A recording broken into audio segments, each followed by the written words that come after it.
got a couple of minutes before we begin. Let's listen to the music. And the question for today is, what does this music have to do with this part of the world?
Okay, what's that got to do with Egypt?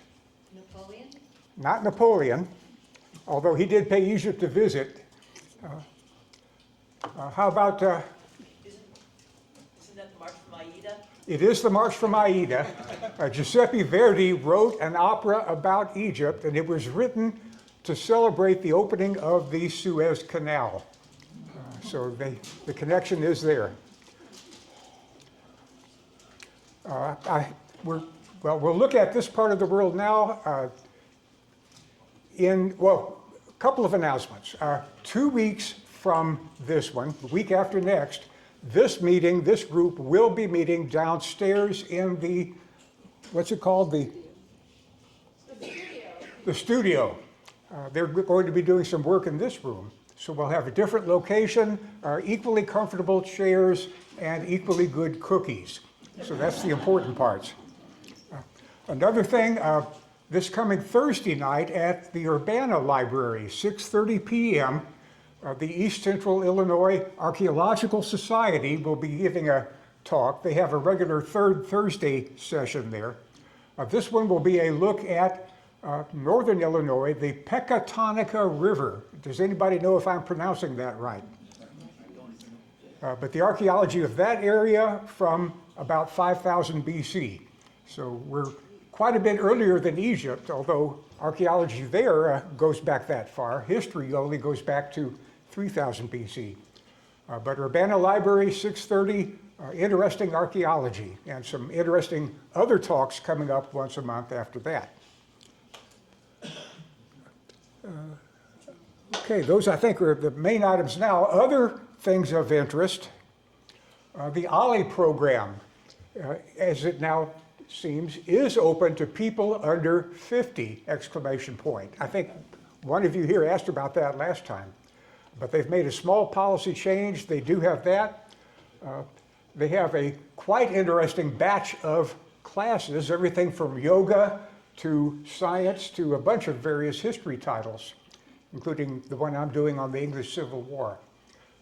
If any of you want to sign up for OLLI, right after this group, I could drive you up there. It's only 5 blocks away. Introduce you to the lady at the desk who will sign you up. So we can do that if you want to. OLLI does not just classes, but also interest groups. The Ethnic Cuisines Dining Group, over the last 3 years, has gone to these restaurants. And we went for 2 years without having to repeat a category, which is pretty remarkable. We were lucky to live in this community. And another interest group that they have is hiking on days like tomorrow, when it's going to be in the 60s, going to one of these nature preserves or state parks would be a good thing to do. Again, there's a surprisingly large number of these available in this area. There's a lot more than just the soybean fields. So there's that. Okay, back to Egypt. Obviously a major tourist destination. developed during the mid and late 19th century. Baedeker did his usual excellent job researching the places to be visited and providing information about the culture that these Europeans and Americans would encounter. The usual excellent fold-out maps are there, and this makes the important distinction that Egypt has those two main components or geographical areas. Upper Egypt is the Nile River to the south. Lower Egypt is the Delta in the north. In this case, upper and lower does not correspond with north and south, but it's the flow of the river that determines that. And Baedeker begins telling you why it's worth a visit.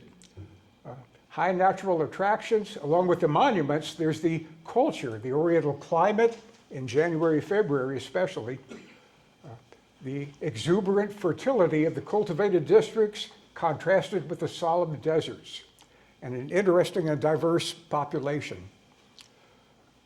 What time of year to go? At least one of you just told me you'll be going there, which month? When will you be going? September? End of September.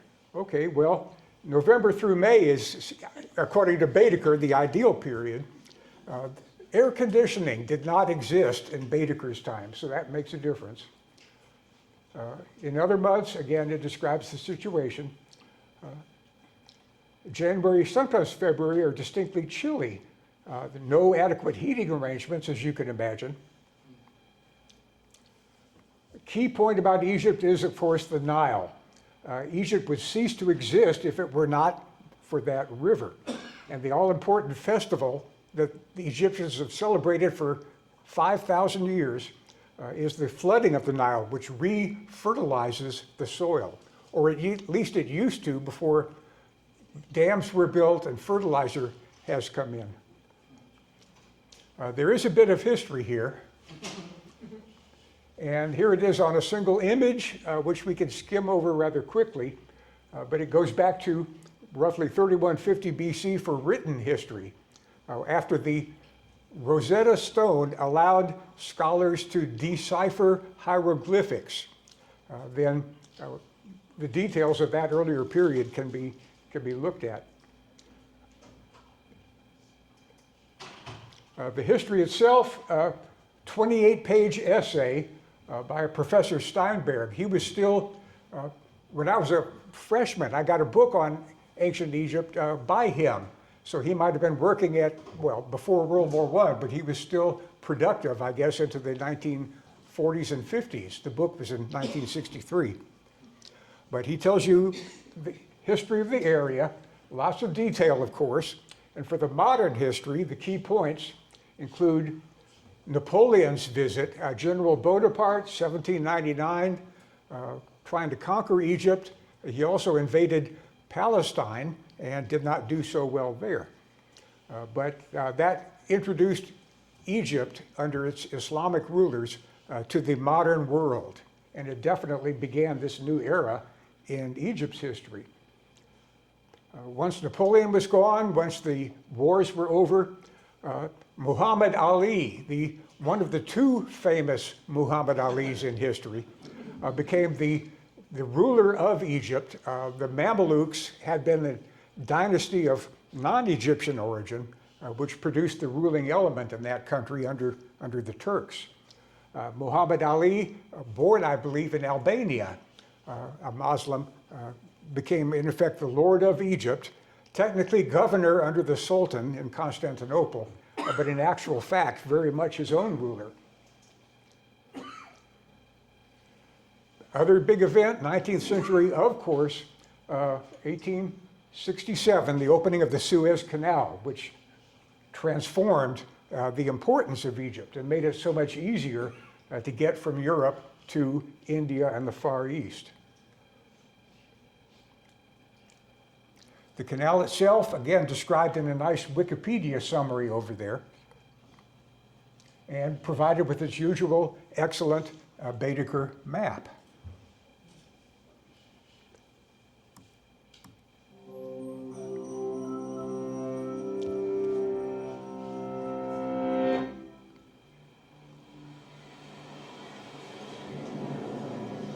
March 2021, fierce winds blew a container ship off course.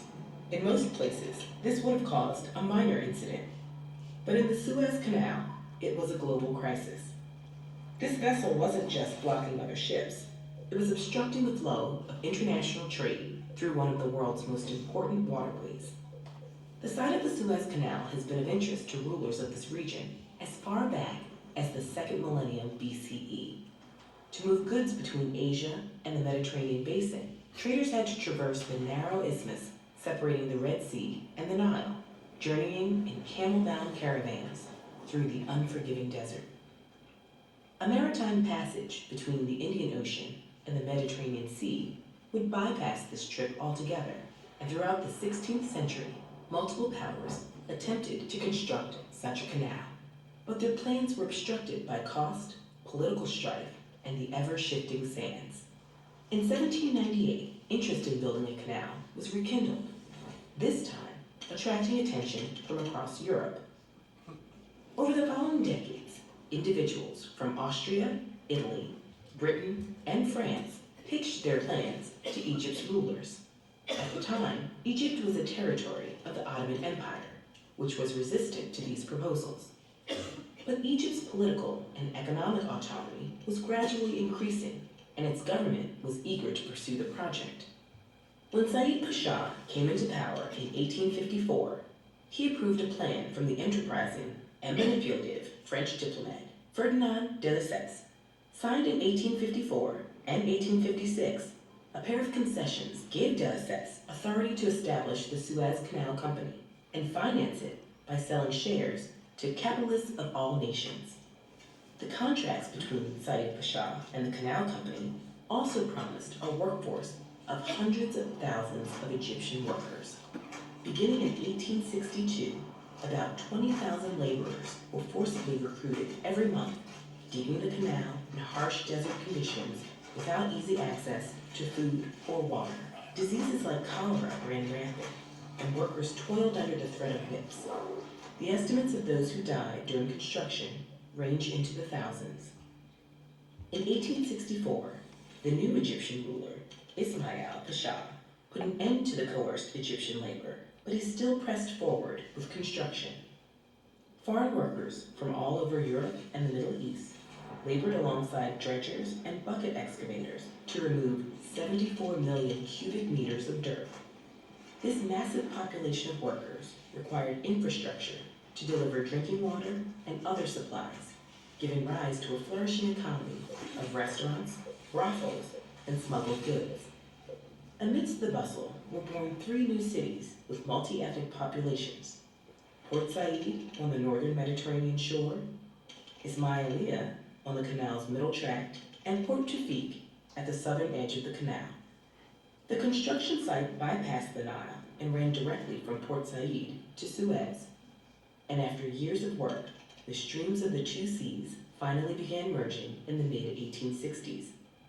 The finished canal was 164 kilometers long, with a width of 56 meters at the surface, and it was officially inaugurated on November 17, 1869. While it struggled financially during its first few years, the canal ended up dramatically accelerating global trade. It also facilitated the migration of numerous marine species, dramatically changing local ecosystems and cuisine. Over the decades, traffic through the canal grew, but in 1875, financial issues forced Egypt to sell much of its stock in the Canal Company, allowing Britain to take over. It was only in 1956 that control of the canal fully reverted to Egypt when it was nationalized by President Gamal Abdel Nasser.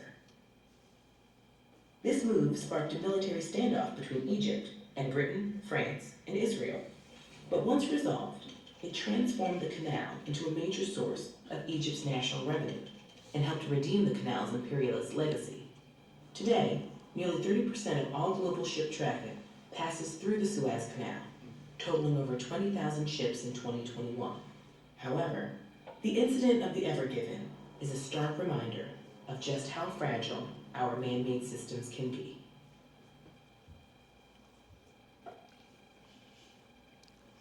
Okay, that's the story of where the canal came from. Baedeker describes what the experience of traveling along the canal is like, allowing you to, well, stop at the various towns if you have the time, and if your ship taking you to India or wherever would, well, permit excursions while temporarily docked.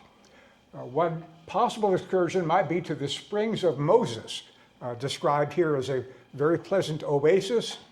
You'd have to make sure you got back to your ship, however, before it moved on. That's the history there.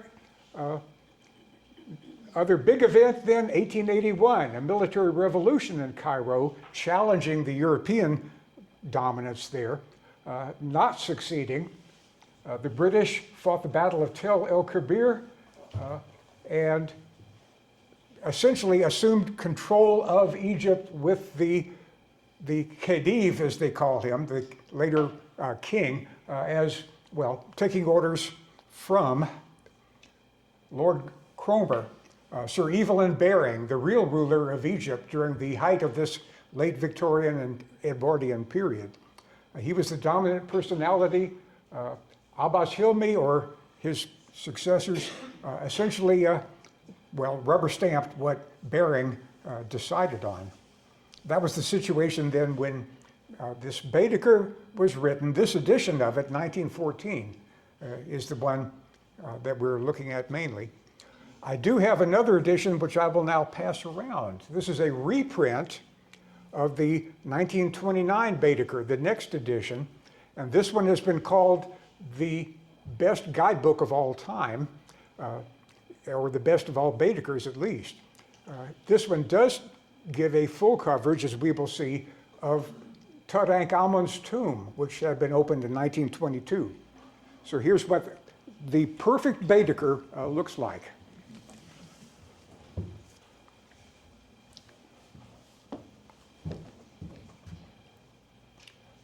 Egypt's population in 1914, 10 million people. Of course, along with so much of the rest of the world, it's skyrocketed since then. If you were going in 1914, what should you wear and what should you bring? Those of you who are going in a couple of months, do take notes. A couple of light tweed suits, a few flannel and soft cotton shirts, light and easy boots, etc. Pith helmet, of course, always necessary back in those days. Few travelers walk in Egypt, but sportsmen should add a stout piece of waterproof shooting boots to their equipment. Do bring a drinking cup, flask, etc., etc. For photographers, bring your materials and your rather cumbersome camera carefully packed in airtight cases, and taking care to attend the customs examination in person. An Egyptian's custom official would not try to steal your equipment, surely. Well, maybe he would. Do you want to go on your own, or do you want to go on an organized tour? The Cook's tours, of course, were flourishing at this time. Baedeker enjoyed providing information for a traveler who wanted to do it on his or herself, on their own. However, he's not really competing with Cook. I would imagine that many of the people who went on a Cook's tour with all the arrangements made for them would buy and bring Baedekers simply because of the information packed into that guidebook. Lengthy detail on dealing with the Orientals. This reflects the attitudes of this era, where concepts of race and what we would call racism were much more widely held. These concepts are by no means extinct in today's world. Good many Americans and others, of course, in the Western world would still agree with much of this. But the average Oriental, it says here, regards the European traveler as a Croesus, unlimited wealth, and feels justified in asking for bakshish, which means a gift. Number of beggars is enormous. You ought not to give, well, bakshish should never be given except for services rendered or to the aged and crippled. Government appeals to the tourist not to encourage the beggar. You can silence the beggar with the words Allah or Allah Yehanin Aleik, or Allah Yatik, may God give thee, or Mafish, I have nothing for you. Learn those words of Arabic. You will still occasionally have to deal with, well, shady transactions. The overcharges will be comparatively trifling. If extortion is attempted on a larger scale, refer the matter to your consul or the police. You might want to hire a dragoman, a native guide, useful forever if you wish to see as much as possible in a very short time. Only well-recommended dragomans should be engaged. Don't just hire the first one that walks up to you on the street in 1914.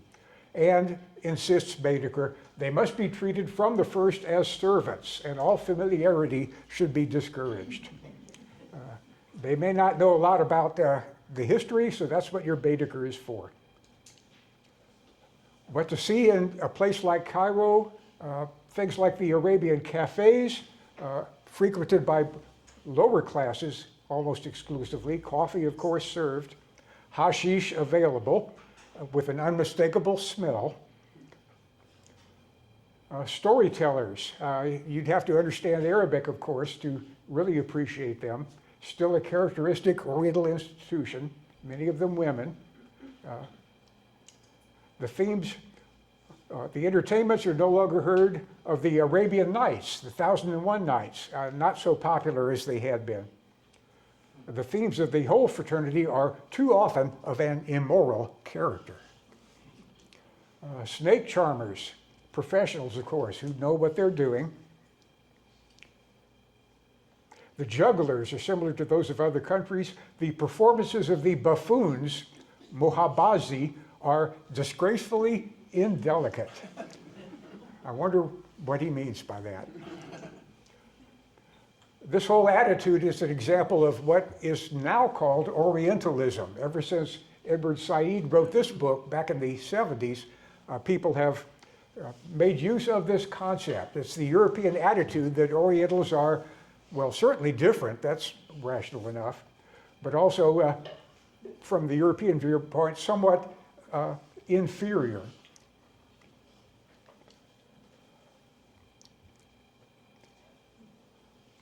Orientalist attitudes represent the East as backward, exotic, despotic, and of course the West is superior in every way. And the view of Edward Said said it's a tool of domination. It reflects a more powerful country imposing itself on others. There's that. Ethnic groups in Egypt in 1914. We would call it ethnic groups. But a number of various ones, each described here. The overwhelming majority of the population, the peasants of Egypt, the fellahin, who have been there doing their work, raising their crops for many, many thousands of years, the basic foundation for any culture in Egypt. The whole wealth of Egypt is from agriculture. To the fellahin alone is the important task of tilling the soil. Generally peaceful, kindly, helpful, hardworking, that sort of thing. Other groups in Egypt, though, the Egyptian Christians, the Copts were present. The fellahin is genuine Egyptian. The religion of the Copts affords us an additional guarantee for the purity of their descent. Really ancient Egypt, of course, had its own gods and goddesses. Under the Romans, it became Christian. The Coptic version of Christianity survived from that period. Islam conquered the land in the 7th century. Most Egyptians, of course, Sunni Muslims. But the Coptic element is still there today. The Bedouin, the desert tribesmen, quite different from the peasants of Egypt itself. The subdivisions, Kabyle, they all profess, well, Islam we would call it, Mohammedanism, the older fashioned way. The town dwellers, the Arabs in the town, described as, well, as you see, much more mixed origin, it says, than the fellahin.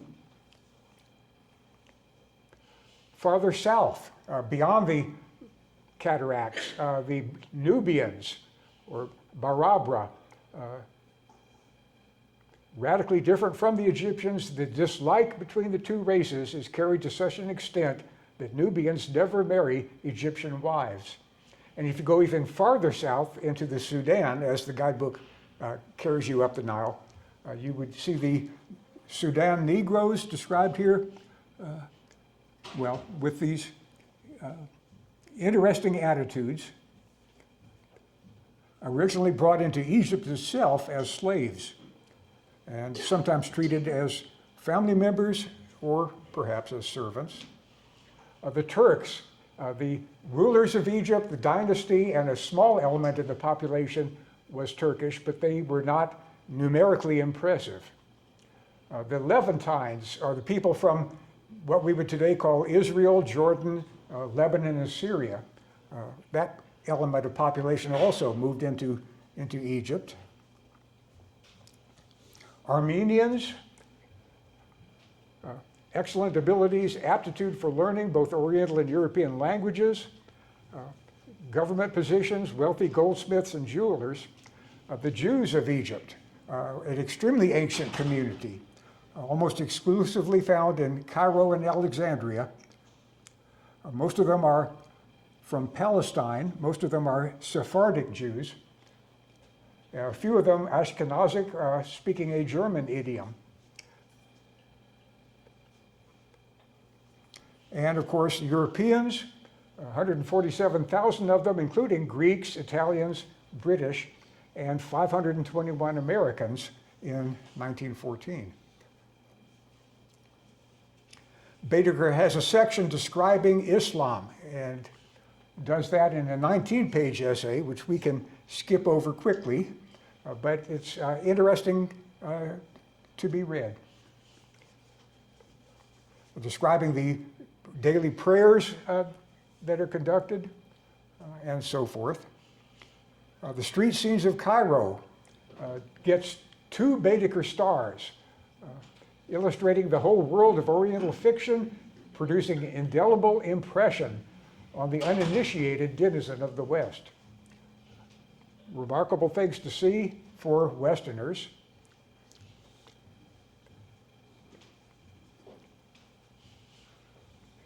And you can distinguish the various groups by the colors of their turbans. The Sharifs, descendants of the Prophet, white turbans, and so forth and so on. The length of a believer's turban, it says, is 7 times that of his head, being equivalent to the whole length of his body, in order that the turban may afterwards be used as his winding sheet for his corpse. Interesting concept. But many Egyptians in the cities are beginning to wear the tarbouche, the red cap that's so characteristically worn, erroneously known as a fez. Other people to be seen on the streets of Cairo or Alexandria, water carriers, although Europeans would not want to drink the water. The prayers, the ceremonies, again, described here. Beggars, very numerous, most of them being blind. They try to excite compassion by invoking the aid of Allah. The usual answer again, Al-Allah or Allah Yehanin Aleik, God will have mercy on thee. If you want to bargain and make purchases, and this may be just as true today as then, well, if you want to make purchases, you have to bargain. That's the age-old tradition in this part of the world which invented this kind of thing so many thousands of years ago. You play the game, you go through the rituals.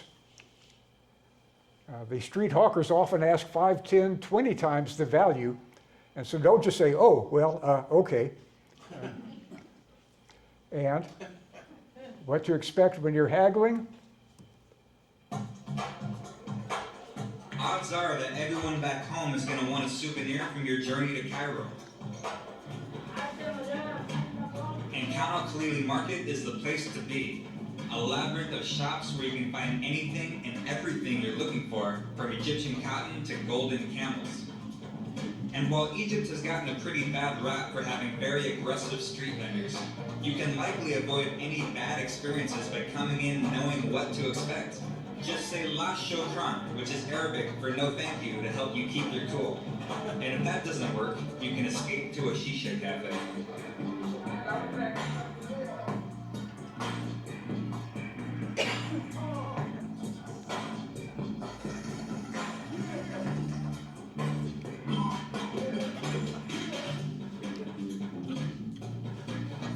Come to Kanakalili Market ready to haggle because there are no set prices, and the most fun you're going to have here is negotiating a good price that you feel is fair for the souvenir that you want. But a couple tips that'll help you is never show that you're too excited to buy something. That'll ruin everything.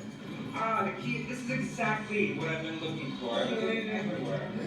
Another tip, never accept their first offer. They're always going to start really high, expecting you to go really low and meet somewhere in the middle. How much for one? How much for this one? 350. 350? Yeah, sold. Thank you very much. And the last tip is, never show how much money you have. They're just going to keep upping the price if they know that you can afford it. This is great. Thank you so much.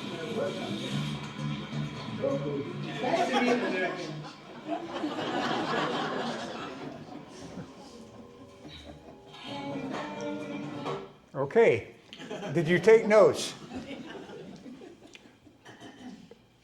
Getting the better of a purchaser is, in the eyes of an Oriental, merely a desirable business accomplishment. If you were there in 1914, you would certainly want to spend time in the Egyptian Museum, which is, well, it's still there today, but it's been overshadowed by the newly opened museum that we'll look at in just a moment.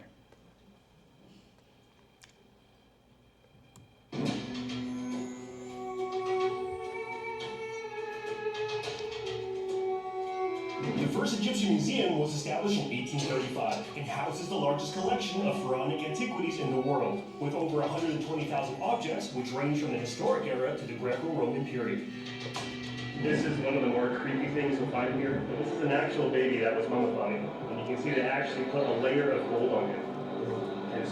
Inside, you'll find statues, coins, jewelry, weapons, gold, coffins, hieroglyphs, scrolls, wall paintings, and mummies 4,000 to 6,000 years old. These mummies are so well preserved you can actually see their skin, teeth, eyelashes, hair, and bones still intact. Look at that, these are actually sandals from way back when, and they look so similar to the sandals we have now. The most famous pharaoh, King Tut, only ruled for 9 years before dying at the age of 18. His fame is attributed to the fact that his tomb is one of the only ever found entirely intact and untouched in 1922. Items found include a blade made from a meteorite and a solid gold sarcophagus. It's so funny, coming in here you get 2 metal detectors. Getting out of here, you go through 2 metal detectors. This museum is not as visited as the pyramids itself. However, the endless hours you can walk and view items here with such high quality of ancient Egyptian culture makes you feel like you step into a time capsule and will be a delightful complement to your visit to Egypt and the pyramids. Alright, that was the Egyptian Museum here in Cairo. Thanks for joining me. See you next time. That was made a few years ago. Opened in 2021 is the new, much bigger and more elaborate museum, the National Museum of Egyptian Civilization. So that's the place to go now. You'll also, of course, want to visit the pyramids. And the Baedeker, of course, gives you a good detailed map of the area beyond the city limits of Cairo and of the pyramids themselves.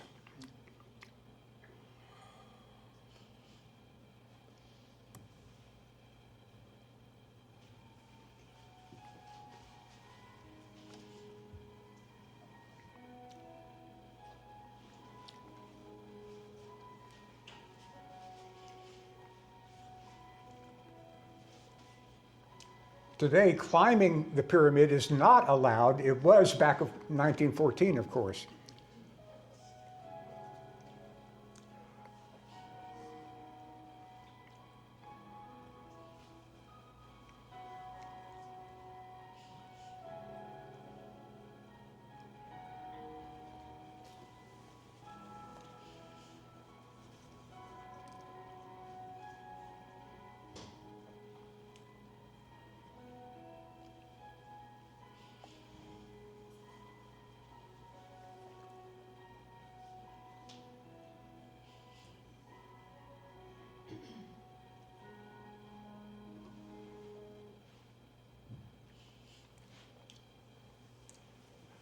The biggest of all, of course, is the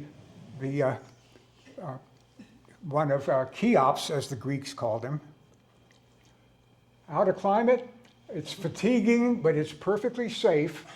You select 2 of the importunate Bedouins who will swarm around there, and they know how to do the climb, how to play the game.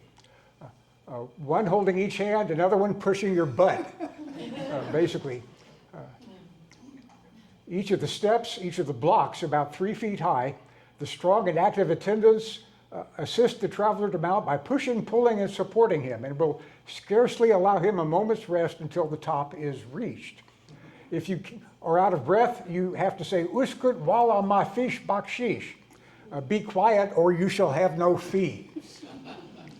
It is well to keep an eye upon one's pockets. It takes 10 to 15 minutes. Don't try it in the really hot weather.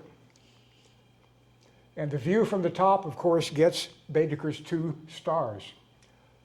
There is perhaps no other prospect in which life and death, fertility and desolation are seen in so close juxtaposition. The descent is hardly less fatiguing than the ascent. Persons liable to giddiness may find it a little trying, but the help of the Bedouins removes all danger. So that's how to do it.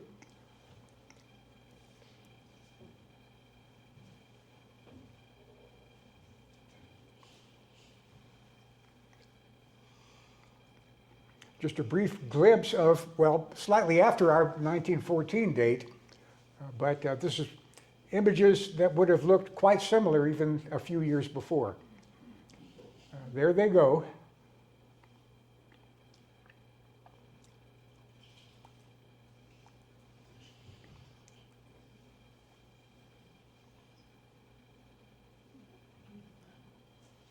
Average height of the stone blocks about at 1 meter for the lower blocks, slightly smaller for the upper ones. The ancient Egyptian architects knew what they were doing. After you've seen that, you'd want to go to Lower Egypt, which means going up the Nile. And of course, the details of how to do that are provided, and the splendid temples to be seen at places like Luxor and Karnak and Thebes, above all, are described in great detail. The ordinary traveler, want to do it, well, you can do it by rail or by steamboat. There is the railway option. The steamboat, or the boats, of course, more relaxing and perhaps more pleasant. Moonlight adds a peculiar charm to a visit to the ruins. For the independent traveler, avoid as far as possible coming into contact with the large parties organized by the tourist agents, for otherwise circumstances are apt to arise in which he is pushed to the wall without any redress. The big crowds from Cook's tours, well, would take precedence, I guess. A short venture beyond the famous sites takes us into a timeless Egypt, untouched by tourism. The vast majority of Egypt's 100 million people live along the banks of the Nile, and most of them lead traditional lives on land made fertile by the big stretch of the Nile. As if on a floating resort hotel, tourists enjoy the deck, with its pool, the attentive service, and the views from their perch atop 3 floors of staterooms. The trip upriver takes you by natural beauty. The boats, of course, were not quite that big and impressive when Agatha Christie made this trip. She first visited Egypt in 1910 as a young woman. She later married an archaeologist, Max Mallowan, and returned to Egypt with him. These are some of the images that she would have seen. This is what the river boats would have looked like, and this is what her cabin on one of those boats around, 1910 to 1920 would have looked like.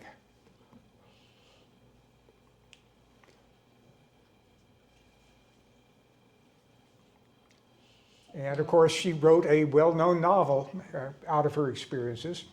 Death on the Nile, filmed a couple of times. Some of us prefer the Peter Ustinov version to the more recent one. But that's the Nile from Cairo to Aswan, the area where the cataracts begin. You could go beyond Egypt itself, and the Baedeker gives its final section to describing your journey into the Sudan, and then all the way over to what we today call Kenya, or British East Africa.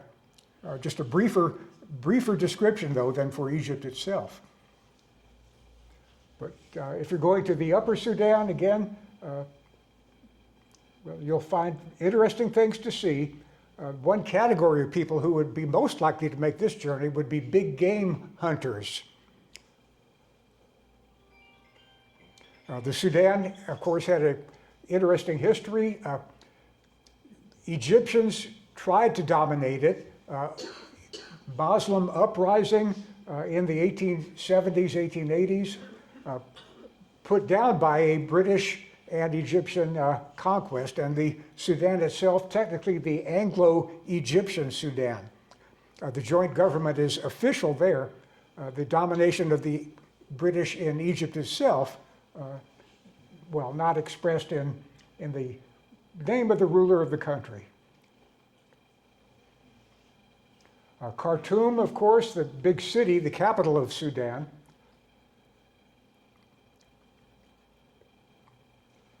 And outside the regular tourist track, you're rather limited in your options. Camels, of course, and you'll have to learn how to ride them. Sailing boats and privately chartered steamers. You could arrange all this at Khartoum, going on up. If you're coming in from a Red Sea port, which is another option for getting to this part of the world, you would, again, have to acquire the items described there. Average load for a camel, 300 pounds, or, 360, excuse me. And the travelers who intend to make a journey off the beaten track should communicate beforehand with the Sudan agent at Cairo. Rest houses provided for mainly British and other tourists. And of course, the clothing that you might need described in some detail. For the hunters, excellent big game and other shooting may be enjoyed. Hippopotami, ibexes, warthogs, and other smaller varieties. It requires a license, of course, limits on what you can shoot. Hunting expeditions are organized by Hassan Mohammed Shami at Shepherd's Hotel in Cairo. More on that hotel shortly.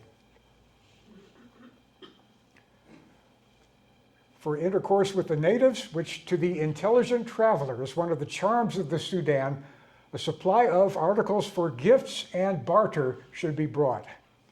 The Sudan Almanac could be purchased, giving you a list of what the peoples of that area would prefer to acquire. Longer excursions into the southern Sudan, the more remote districts, going to the junction of the white and the junction of the two Niles, white and blue, is at Khartoum. So this would allow you to go farther up the White Nile, Blue Nile leading into Ethiopia. Okay, if you want to make these arrangements back in Cairo, the place to go is Shepherd's Hotel, the famous hotel of that city, the leading hotel in Cairo, and one of the most celebrated hotels in the world. From the middle of the 19th century until a fire in 1952. A new one has been rebuilt, given the same name, not quite, however, the same hotel.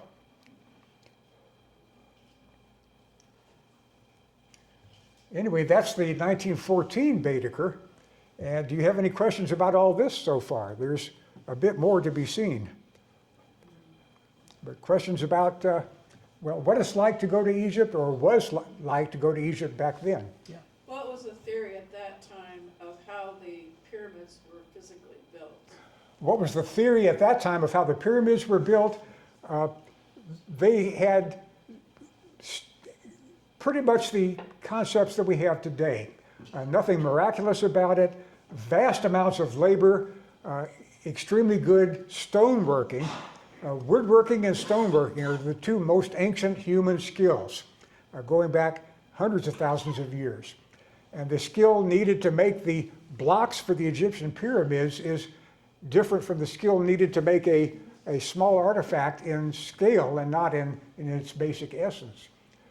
So huge labor crews, ramps to get things up to higher levels, which could then be shoveled away later.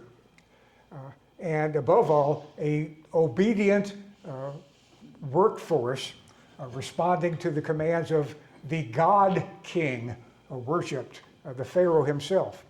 The Egyptian peasants were used to that sort of thing.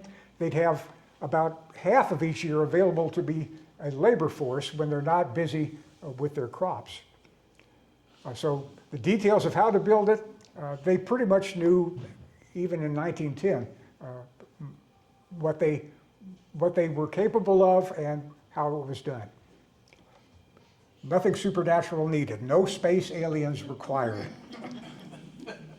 The 1929 Baedeker, which is being passed around back here in its reprint form, gives a very good description of the findings that had been made of Tutankhamun's tomb. What we see here, recreated by using electric lighting, is kind of a staged version of what Howard Carter saw when he became the first person after more than 3,000 years to look inside the antechamber of the tomb of Tutankhamun. As archaeological discoveries go, the uncovering of Tutankhamun's tomb in 1922 is surely one of the most famous. The excavation's lead archaeologist, Howard Carter, kept a daily journal of his work, including the moment they made a small hole through the final sealed doorway and peered into the tomb itself. It was some time before one could see. The hot air escaping caused the candle to flicker, but as soon as one's eyes became accustomed to the glimmer of light, the interior of the chamber gradually loomed before one, with its strange and wonderful medley of extraordinary and beautiful objects heaped upon one another. It was photographer Harry Burton's job to record the excavation, and of all his hundreds of photos, one comes close to recapturing those magical initial moments. The Griffith Institute at the University of Oxford now care for the complete records of Tutankhamun's discovery and excavation. After that first glimpse, it was very clear that better light conditions are needed for proper photography. So work was paused, and the next day, the mission's engineer, Arthur Callender, started the installation of an electric light system. Carter and Carnarvon had also quickly realized the extent of their discovery, and although they were quite good photographers, they were just not good enough, and there was an urgent need for the perfect photographic documentation of the find. Around that time, Albert Lithgow, curator of Egyptian art at New York's Metropolitan Museum of Art, offered Carter any help he might need. So shortly after, two members of the Met team joined Carter and Carnarvon. One of those was Harry Burton. He'd worked with the Met Museum for more than 10 years and had become the best and most experienced photographer on archaeological excavations in Egypt. But let's take a closer look at our image in question, Burton's photograph number 9. So here we look at the central part of the antechamber, and it's quite amazing. Carter describes it in his journal as it's like looking into the poverty room of an opera house of a vanished civilization. It's such a romantic description, and you get in this shot something that looks so convincing as the first glimpse, but of course we can see from the shadows of the electric lights, it's very carefully staged. It's a month later. We can't see the cables, the lights, we can't see the Egyptian workmen, of course. Carter wrote them out quite carefully. Okay, so while the photograph is not quite telling the full story of what Carter initially saw, it's still a visual feast for the eyes. What you do get is a sense of how cluttered it was, and with the ritual beds from the funeral, and the fantastic boxes containing food, Yes. joints of meat. Like our Tupperware boxes, basically, and all of them very, very carefully labeled. That's quite amazing. And in the background, you have these beautiful alabaster vessels, very ornamental for ornaments, decorated with elements of plants like papyrus, lilies, and lotus. And then some of the furniture, the stools, are quite amazing as well. And still the bouquets of flowers lying on top of the boxes. I mean, it must have been a rushed closing of the tomb, because those boxes really shouldn't be there they probably put in because it was the last bit of equipment still needed. It's a fantastic photo. If only the walls could talk, but in some ways they do. Like many of Burton's photographs, taken over the decade-long excavation, there are clues in this image that speak volumes to Egyptologists. I think the photograph shows how almost carelessly some stuff is piled up. And it must have been quite a rushed burial. The king died young, and so I think they were trying to cram in all the appropriate equipment. Yes, I mean, it's just amazing because that was the first royal tomb from ancient Egypt discovered more or less intact. Most of the other tombs had been already robbed in antiquity, and so that just expanded our knowledge about royal burial so much. And such a range of golden thrones, sarcophagi, linen, underwear, food. It's such a range of material, and such a nightmare for Carter to conserve and to record, and thank heavens it was done so successfully. Yeah. And just thinking about that, it's more than 5,000 objects in these 4 small rooms. That's Tutankhamun, someone who was a rather obscure king, reigning only for 10 years. So, what would the tombs for, let's say, Ramses II or Moses III have looked like? I'm wondering. Probably tidier. They probably had Much more tidier, time much to do it. bigger. Yes. But we will never know.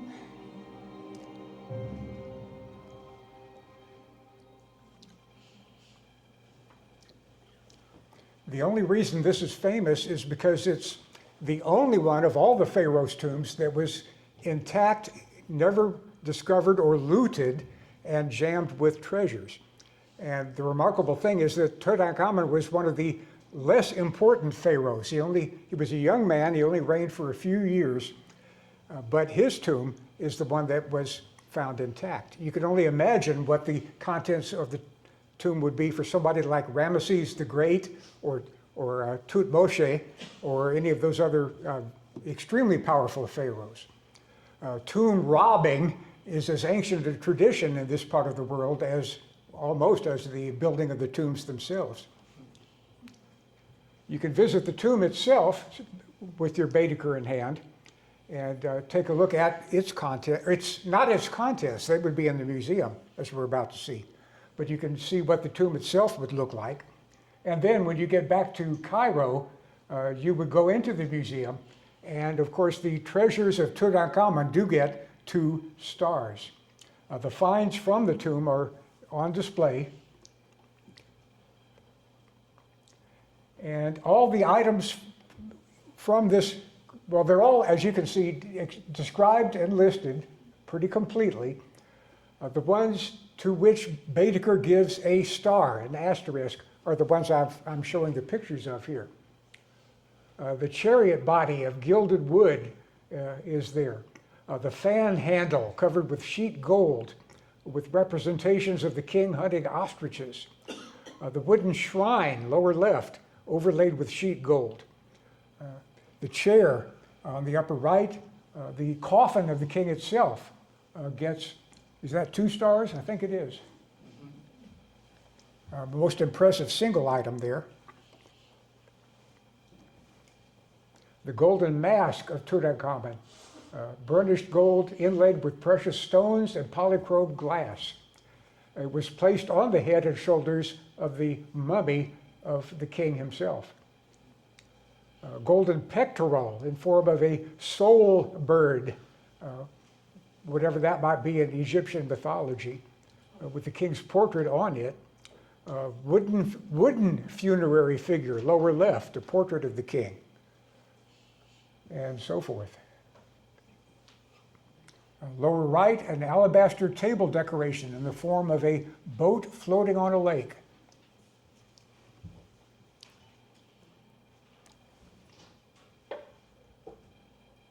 A casket with the finest ebony and ivory inlay, and a gaming board with a stand in the form of a bed with lion's feet. Again, if you're a pharaoh, you can take it all with you. And that's what the tomb of Tutankhamun looks like. Not yet discovered when our 1914 guidebook was made.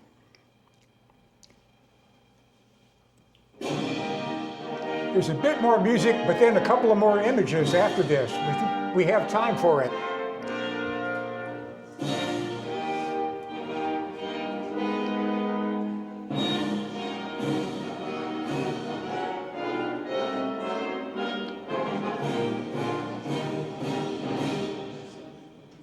Okay, again, a triumphal march from Aida. Any other questions about King Tut's tomb? Excuse me. Yeah. About what year did he die? Around, I don't know the exact date, it was sometime around 1300 BC. That's as accurate as I'm able to come up with. This is the Bronze Age. Ancient Egypt, when it was at its most splendid, was a Bronze Age kingdom. Ironworking had not yet been developed. That wouldn't come for another, well, good many more centuries. One of the artifacts that was mentioned briefly was an artifact made out of a meteorite. And that meteorite would have been, I think, iron. And so that would be an example for the Egyptians to work with an unfamiliar mineral and try to see what they could do with it. But this was a great Bronze Age civilization. Tutankhamun, again, sometime around 1300 BC. You're welcome to Google that and come up with the precise date.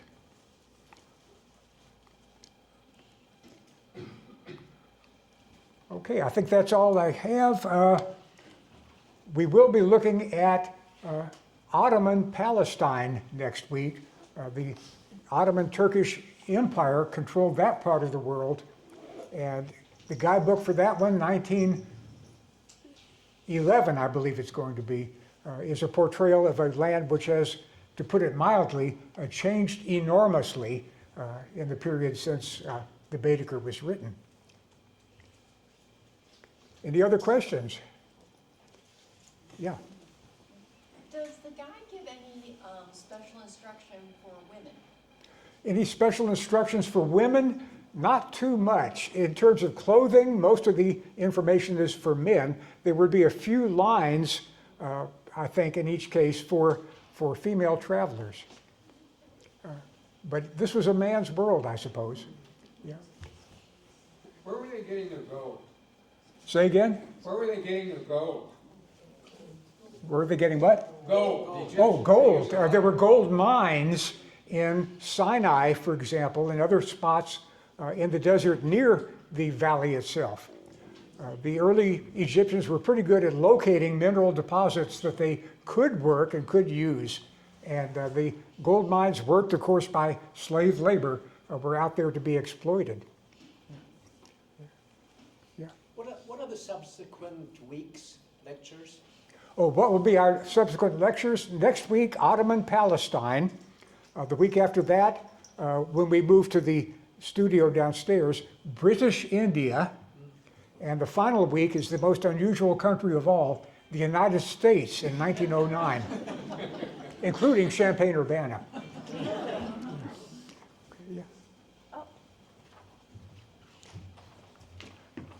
I was just going to add what Fred already mentioned, that 2 weeks from now, we'll be meeting for this program down in our studio space. So that's the lower level. You can get there through the elevator or the staircase that's right behind the elevator. We will still have refreshments and cookies. The setup will just be a little bit different, but we'll be meeting down there March through April 22nd for these programs. Okay.